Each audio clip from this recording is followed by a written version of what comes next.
ನಮಸ್ಕಾರ. ದಿನಕ್ಕೊಂದು ಕಗ್ಗಕ್ಕೆ ಸ್ವಾಗತ. ಕಗ್ಗ 47. ಕಣ್ಣು ಬೆಳಕು.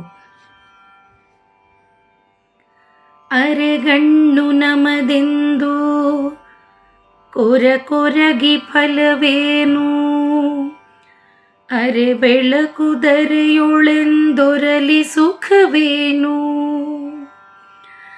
ಇರುವ ಕಣ್ಣಿರುವ ಬೆಳಕಿನೊಳಾದನಿತ ನೋಡಿ, ಪರಿಕಿಸಿದೊಡದು ಲಾಭ ಮಂಕುತಿಮ್ಮ. ಭಾವಾರ್ಥ: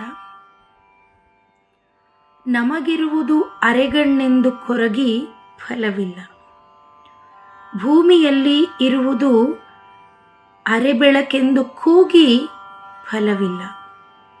ಇರುವ ಕಣ್ಣಲ್ಲಿ ಇರುವ ಬೆಳಕನ್ನು ಆದಷ್ಟು ನೋಡಿ ಪರೀಕ್ಷಿಸಿದರೆ ಖಂಡಿತ ಲಾಭ ಉಂಟು. ನಮಸ್ಕಾರ.